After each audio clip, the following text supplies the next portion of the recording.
교재의 21페이지 보겠습니다. 21장은 바벨론의 멸망을 예언하며 모든 성읍이 함락되고 우상들은 모두 부서져 땅에 떨어질 것이라고 선포합니다. 또한 에돔과 아라비아 역시 멸망할 것이라고 예언합니다. 22장에서 예루살렘은 임박한 재난 앞에서도 회개하지 않고 여전히 기뻐하며 즐기는 완악함에 대한 경고의 메시지를 받습니다. 당시 지도자였던 셈나와 엘리야김도 부정과 타락으로 심판을 받을 것이라는 경고를 받습니다. 계속해서 열방에 대한 하나님의 심판의 말씀입니다. 21장은 방금 읽은 대로 바벨론에 대한 하나님의 심판이 나옵니다. 그리고 그 11절 이하에 보면 11절에 보면 두마에 관한 경고라. 이 두마도 심판을 받는데 두마는 에돔을 말합니다. 그러니까 21장은 바벨론에 대한 심판, 에돔에 대한 심판. 그리고 22장은 예루살렘에 대한 심판. 예루살렘은 남유다 아닙니까? 그러니까 하나님께서 바벨론도 에돔도 그리고 남유다도 심판하실 것이다. 이 예언이 오늘 본문의 말씀입니다. 자, 바벨론에 대한 심판부터 보겠습니다. 21장 1절 보시죠. 자, 21장 1절 함께 읽어봅니다. 시작. 해변 광야에 관한 경고라. 적병이 광야에서 두려운 땅에서 내게 회오리 바람같이 몰려왔도다. 21장 1절의 시작이 해변 광야입니다. 이 좀 말이 새롭지요. 그리고 이게 조금 조합이 안 됩니다. 해변은 바닷물이 많은 곳입니다. 그러면 해변 가까운 곳은 광야가 아닙니다. 광야는 물이 없어야 광야입니다. 그럼 해변은 해변이고 광야는 광야여야 되는데 해변과 광야라는 두 단어는 서로 상반되는 단어이기 때문에 연결될 수가 없습니다. 그런데 왜 하나님께서는 이사야에게 바벨론에 대해서 심판하실 때 해변 광야라고 하셨을까? 바벨론은 우리가 아는 대로 티그리스 강과 유프라테스 강 사이에 이렇게 있습니다. 그러니까 바벨론이 큰 제국으로 갈 수 있었던 것도 큰 두 개의 강이 함께하는 지점에 있었습니다. 그리고 그 당시에는 지금처럼 수로나 관계 시설이 발달하지 않았기 때문에 큰 문명은 항상 큰 강을 끼고 발전합니다. 큰 강이 있어야 농사가 잘 되고 식수가 충분하고 그리고 물이 공급되어야 목초지가 많을 것 아닙니까? 애굽은 나일강, 바벨론은 티그리스 유프라테스 강. 그러면 일절이 해변이라는 단어가 그렇게 설명이 됩니다. 왜 광야인가? 해변이면 물이 풍부한 지역인데 왜 하나님께서는 광야라고 표현했을까? 이 광야는 하나님이 함께 하지 않는 곳, 이런 뜻입니다. 그러니까 해변은 지리적인 조건이 풍부하다, 편안하게 살 수 있는 곳이다. 광야는 그러나 하나님이 계시지 않다. 그러니까 육체적인 삶은 풍부하게 살 수 있는 해변과 같은 곳이지만 영적으로는 생명체가 살 수 없는 광야 같은 곳이 바벨론이다. 그래서 하나님께서 이 바벨론을 멸망시키신다 하는 겁니다. 그러니까 바벨론은 큰 문명을 이루고 대단한 위세를 자랑했지만 하나님 대신에 우상을 숭배하는 나라였다. 하나님께서 바벨론을 심판하시고 멸망시키신다, 이런 뜻이 됩니다. 이 참 표현이 해변 광야가 그런 깊은 의미가 있습니다. 어떻게 보면 오늘 이 땅을 살아가는 사람들, 우리 기독교인을 제외한 대부분의 사람들은 모습이 딱 해변 광야가 같지 않은가 이렇게 생각합니다. 돈이 많고 넉넉하고 현실적으로 경제적으로 부유하게 사는 사람들이 우리 주위에 많이 있습니다. 그러나 그렇다고 해서 그 사람들이 행복하고 감사하고 화목한 것은 아닙니다. 육체적인 삶은 풍부할지 모르지만 영적인 삶이 하나님 중심의 삶이 아니라 메말랐기 때문이죠. 그래서 나의 삶은 해변 광야와 같은 삶이 아닌가? 내가 사랑하는 내 자녀들과 자손들은 지금 해변 광야 같은 삶을 향해서 나아가고 있지 않은가? 그래서 오늘 첫 번째 기도 제목은 세상적인 안락함을 조심하게 하소서 하는 것입니다. 세상적인 안락함을 조심하게 하소서. 부자로 사는 게 죄악이다 이런 뜻도 아니고 넉넉한 살림살이가 부끄러워할 게 아닙니다. 그것을 주신 분이 하나님이시다 생각하고 감사하면서 누리고, 많은 것을 누리면 나눌 줄도 알고 섬길 줄도 알아야 되는데, 오직 나만, 육체적인 삶만, 세상적인 삶만, 세상적인 안락함이 곧 행복과 감사가 아니다. 그 모습이 바로 바벨론이었다 하는 겁니다. 자, 바벨론만 그러냐? 그렇지가 않습니다. 일단 9절 보십시오. 보소서 마병대가 쌍쌍이 오나이다 하니 그가 대답하되 이르시되 함락되었도다 함락되었도다 바벨론이여, 그들이 조각한 신상들이 다 부서져 땅에 떨어졌도다. 넉넉해 보이지만 조각한 신상들, 우상들을 섬기기 때문에 바벨론은 멸망한다. 에돔도 마찬가지입니다. 자, 22장 가면 1절에 또 비유적인 표현이 나옵니다. 환상의 골짜기. 자, 22장 1절 함께 읽어봅니다. 시작. 환상의 골짜기에 관한 경고라. 내가 지붕에 올라가면 어찌함인고. 아멘. 환상의 골짜기는 어디를 말하는 걸까요? 예루살렘입니다. 예루살렘. 환상의 골짜기는, 여러분, 예루살렘은 남유다의 수도고 이스라엘 전체 영적인 중심지입니다. 그러니까 그 예루살렘에는 수많은 제사장이 있었고, 예루살렘 성전이 과거에 있었고, 수많은 하나님의 선지자들이 있었고, 율법에 대해서 제일 전문가라는 서기관이나 바리새인들이 예수님 전에 있었던 시대입니다.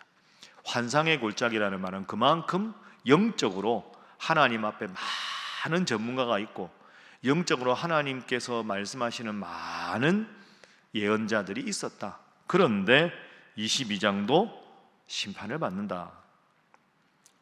1절 후반절에 내가 지붕에 올라가면 어찌함인고. 지붕에 올라간다 하는 말은 더 이상 이 땅에서 편하게 살 수가 없는 겁니다. 그러니 자꾸 올라갈 수밖에 없는, 지붕에 올라간다 하는 것은 멸망하고 있다, 이런 뜻이죠. 2절에 소란하며 떠들던 성, 즐거워하던 고을 예루살렘이여, 너의 죽임을 당한 자들은 칼에 죽은 것도 아니요 전쟁에 사망한 것도 아니고, 너의 관원들도 다 함께 도망하였다가 화를 벌이고 결박을 당하였고, 너의 멀리 도망한 자들도 발견되어 다 함께 결박을 당하였다. 결박을 당했다 하는 말은 나라가 망했다, 함락되었다, 심판받았다, 이런 뜻입니다. 그러면 그래도 예루살렘은 하나님을 이름을 부르고 하나님을 섬기는 사람들인데 왜 예루살렘도 심판을 받아야 되느냐? 그 구체적인 내용이 12절 13절에 있습니다. 자, 12절 13절 함께 읽어봅니다. 시작. 그날에 주 만군의 여호와께서 명령하사 통곡하며 애곡하며 머리털을 뜯으며 굵은 배를 따라 뛰라 하셨거늘 너희가 기뻐하며 즐거워하여 소를 죽이고 양을 잡아 고기를 먹고 포도주를 마시면서 내일 죽으리니 먹고 마시자 하는도다. 아멘. 여러분, 그래서 21장하고 22장은 다릅니다. 21장의 바벨론은 아예 하나님을 섬기지 않고 우상을 섬기니까 멸망을 당하는 것이고, 22장 예루살렘은 겉으로 보기에는 예언자도 있고 제사장도 있고 성전도 있고 다들 율법도 알고 하나님 잘 섬기는 것 같지만, 겉으로는 그럴듯하지만 12절 하나님께서 영적으로 너희의 잘못을 회개하라, 통곡하고 애곡하고 머리털을 뜯으며 굵은 배를 띠라, 이 말씀은 말씀대로 살지 않은 점을 철저히 하나님 앞에 회개하라, 하나님께로 돌아오라, 이런 뜻입니다. 그런데 어떻게 했습니까? 13절 기뻐하며 즐거워하여 소를 죽이고 양을 잡아 고기를 먹고 포도주를 마시면서 내일 죽으리니 먹고 마시자. 내일 죽으리니 먹고 마시자, 이 말은 겉으로는 그럴듯한데 속으로는 하나님 말씀에는 안중이 없고 아랑곳하지 않고 온갖 죄를 짓는 모습이 바벨론과 똑같다. 그러니까 바벨론은 겉으로도 하나님을 섬기지 않고 속으로도 하나님을 섬기지 않기 때문에 멸망당하는 것이고, 남유다는 겉으로 보면 하나님의 말씀이 흥황한 것 같은 환상의 골짜기지만 속으로는 겉만 번지르르하지 속으로는 바벨론과 다를 바가 하나도 없다. 나더러 주여 주여 하는 자마다 다 천국에 들어갈 것이 아니고 하나님 아버지의 뜻대로 행하는 자라야 들어가는데 전혀 그렇지가 않다. 그래서 이사야서 1장 기억해 보십시오. 하나님이 아무리 회개하라고 해도 회개하지 않으니까 하늘이여 들으라, 땅이여 귀를 기울이라. 소는 그 임자를 알고 나귀도 염소도 양도 주인의 구유를 알지만 이 백성은 내게서 마음이 멀다. 그 말씀이 바로 오늘 말씀입니다. 어떻게 보면 오늘 우리가 제일 경계해야 될 것이 겉으로 귀한 선인왕인 것 같지만 속으로는 온갖 세상적인 모습으로만 가득 차 있다면 22장은 오늘 우리에게 주시는 하나님의 무서운 경고의 말씀이다. 그래서 두 번째 기도 제목은 온전한 성도로 살아가게 하소서 하는 것입니다. 온전한 성도로 살아가게 하소서.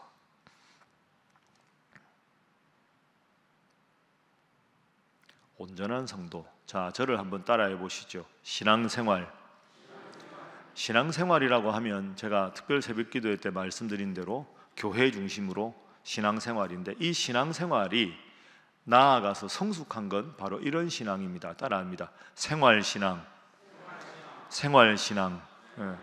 신앙생활 잘해서 이제 예배당 바깥에서 뭐 직장에서나 가정에서나 누구를 만나도 교회 밖에서도 생활신앙인으로 살아가는 모습이 되어야 되는데 이 예루살렘은 신앙생활은 그럴듯한 것 같지만 전혀 생활신앙인으로 살아가지 못했다.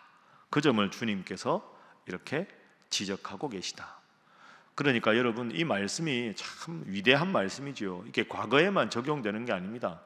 오늘 내 모습도, 오늘 우리의 모습도 이런 모습이 얼마나 많습니까? 신앙은 신앙이고 생활은 생활이다 해서 자꾸 두 개를 분리해서 이 두 사이에 간격이 벌어지는 모습이 얼마나 많은가. 하나님께서 우리 여러분이나 저 각자를 보고 뭐라고 하실까? 하나님께서 한국교회를 보고 지금 어떤 마음을 가지실까? 하나님께서 우리 교단을 보시고 과연 어떤 마음을 가지실까? 끝없이 우리가 스스로 회개하고 돌이켜야 하는 이유가 바로 여기에 있습니다. 뭐 여러분도 다 아시겠지만 한국교회를 위해서 열심히 기도하십시오. 그리고 특별히 교계를 이끌어 가시는 교계 총회 임원이나 이런 분들이 하나님 앞에 더 바로 서도록, 어떻게 보면 배를 딱 이렇게 하면 키를 어느 쪽으로 인도하느냐에 따라서 배 전체가 움직이지 않습니까? 앞에서 인도하는, 그러니까 정치 지도자들, 우리 신앙으로 말하면 신앙 지도자들이 하나님 앞에 바로 서서 모두가 온전한 방향으로 나가야 하는데 지도자가 타락하고 온 백성이 타락하고 겉으로는 환상골짜기지만 속으로는 온갖 죄를 짓는 이 모습이 나의 모습이고 우리의 모습이다 생각하시고 간절히 기도하고 끝없이 회개하고 말씀으로 살아가는 여러분 되시기를 주님 이름으로 축복합니다. 22장에 타락한 사람들의 구체적인 예가 나옵니다. 조금 생소한 이름이 나오죠. 15절 보십시오. 자, 15절 말씀 22장 15절 함께 읽습니다. 시작. 주 만군의 여호와께서 이르시되 너는 가서 그 국고를 맡고 왕국 맡은 자 셈나를 보고 이르기를. 셈나라는 사람이 나오는데 16절에 보면 내가 여기와 무슨 관계가 있느냐, 여기에 누가 있기에 여기서 너를 위하여 묘시를 팠느냐, 높은 곳에 자기를 위하여 묘시를 팠고 반석에 자기를 위하여 처소를 쪼아내었도다. 이 셈나는 히스기야 왕 때 2인자입니다. 지금으로 말하면 국무총리지요. 그러니까 왕 바로 다음입니다. 그러니까 국고를 다 맡은 사람, 가장 힘 있는 신하가 셈나입니다. 그런데 이 셈나가 타락한 겁니다. 16절에 묘실을 팠다 하는 말은 왕의 묘실에는 왕만 묻히는 겁니다. 그죠? 역대 묘실에는 왕들만 묻히는데 이 셈나가 기고만장해서 내가 뭐 재정도 내가 맡고 있고 권력도 내가 갖고 있는데 왕만 묘실에 묻히느냐, 나도 묘실에 묻히겠다, 월권을 하는 거죠. 교만한 겁니다. 하나님 앞에 본부를 망각한 가장 대표적인 예가 셈나입니다. 그 셈나를 하나님이 치십니다. 17절 나 여호와가 너를 단단히 결박하고 장사같이 세게 던질 것이다. 자, 19절 내가 너를 내 관직에서 쫓아낼 것이다. 그리고 20절에 보면 셈나가 교만하니까 후임자를 임명합니다. 하나님이 누구를 임명하십니까? 엘리야김을 임명하겠다. 엘리야김에게 내가 함께 하겠다. 21절, 22절, 23절 못이 단단한 곳에 박힘같이 그를 견고하게 해주겠다. 셈나는 잘못했으니까 안 되고, 엘리야김 너 잘할 수 있다, 잘 하기를 바란다 하고 하나님께서 그를 굳건하게 해주셨습니다. 그런데 엘리야김도 마찬가지입니다. 23절에 못이 단단한 곳에 박힌같이 견고하게 하겠다고 약속하셨는데 엘리야김도 타락하니까 25절 보십시오. 만군의 여호와께서 이르시되 그날에는 단단한 곳에 박혔던 못이 사그리라. 그 못이 부러져 떨어질 것이다. 그도 교만해서 하나님을 떠났을 때 그를 하나님께서 심판하실 것이다. 여러분, 지위가 중요한 게 아닙니다. 어떤 지위가 중요한 게 아니라 그 지위에 걸맞는 훌륭한 신앙인이 되는 게 중요한데 셈나도 엘리야김도 그렇게 하지를 못했다. 세 번째 기도 제목입니다. 하나님 주신 직분에 성실하게 하소서 하는 것입니다. 하나님 주신 직분에 성실하게 하소서. 하나님이 셈나에게, 엘리야김에게 그 나라의 2인자가 되는 지위를 주셨으면 이 지위를 하나님 주셨으니 하나님 앞에 겸손해야 되겠다 해야 되는데 셈나는 처음부터 타락했고 엘리야김은 잘 하다가 자꾸 교만해져서 타락의 길로 가셨습니다. 하나님은 지위로 판단하시는 분이 아니라 그 지위에 걸맞는 신앙인의 모습을 지녔느냐가 중요한 겁니다. 오늘 하나님께서 주시는 말씀은 다 심판에 대한 말씀입니다. 노골적으로 하나님을 부정하는 바벨론이나 겉으로는 하나님 섬기는 것 같으나 온갖 세상적인 죄에 빠져 있는 예루살렘이나 하나님이 기대하셨지만 기대에 부응하지 않았을 때 다 심판받은 것 기억하시고 온전한 성도로 기도와 말씀으로 무장해서 신앙생활에 한정하는 것이 아니라 생활신앙인으로 살아가셔서 일거수일투족으로 하나님께 영광 돌리는 삶을 살아가시기를 주님 이름으로 축복합니다. 기도하겠습니다. 하나님, 귀한 말씀 주시니 감사합니다.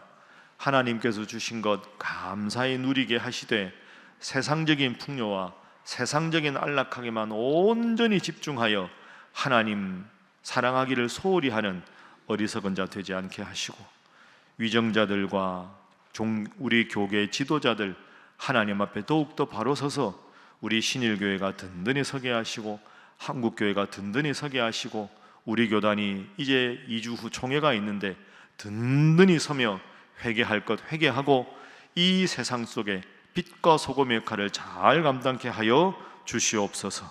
하나님, 우리들 각자도 늘 겸손하게 하시고 하나님 잘 믿는 성도로 바로 서도록 인도하여 주옵소서. 함께 기도합니다. 주여 믿습니다. 주여 믿습니다. 주여 믿습니다.